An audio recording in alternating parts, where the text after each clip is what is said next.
The In2Care station targets mosquitoes that are ready to lay their eggs. The odor lure attracts Aedes and Culex mosquitoes, which can transmit Zika, dengue, chikungunya, and West Nile virus. Attracted by the smelly water, the mosquito enters the station and searches a spot to settle near the water's surface. The gauze on the floater is an ideal location for the insect to land. She uses the gauze to rest while laying her eggs in the water. Unknowingly, she contaminates the water with particles from the gauze.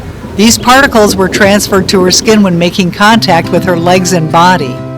The gauze has a special coating that uses polarity to bind mosquito-killing powders. The positive charge of the insect makes the particles transfer to her skin. Her body is contaminated with two different actives, one that slowly kills the mosquito and one that kills her larvae. After a few days, the eggs laid in the station hatch and become larvae.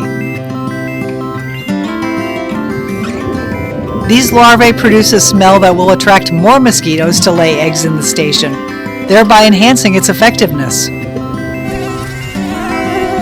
The larvicide in the water kills the larvae just before they are ready to pupate.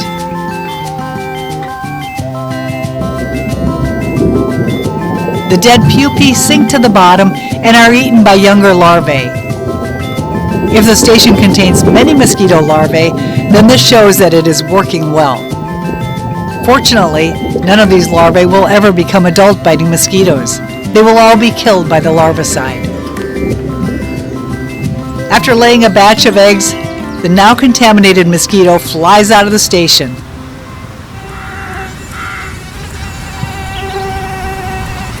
She goes and searches for another location to lay more eggs.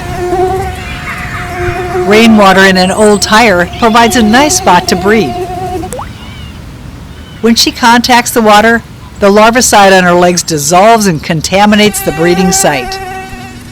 This cycle is repeated when the mosquito continues to search other places to lay her eggs. At every stop, she contaminates the water with larvicide. Even the very small quantities that are transferred can effectively kill all larvae.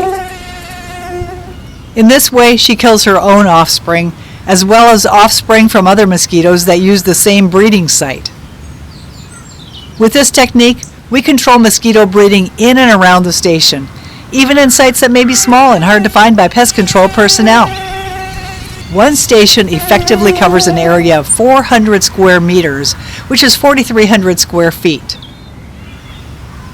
The larvicide is not the only bioactive in the station. The second agent is an insect-killing fungus. Its spores attach to the mosquito skin upon contact with the gauze. This fungus is a safe biological active that does not infect humans or pets. The spores use germination tubes to penetrate the insect skin. Once inside the mosquito, the fungus produces blastospores that excrete toxins. This infection makes the mosquito less active and reduces its ability to bite humans. It also inhibits the development of viruses in the mosquito gut. A fungus-infected mosquito can therefore still spread larvicide around the station, but cannot transmit disease. After a few days, the mosquito succumbs to the fungus infection and dies.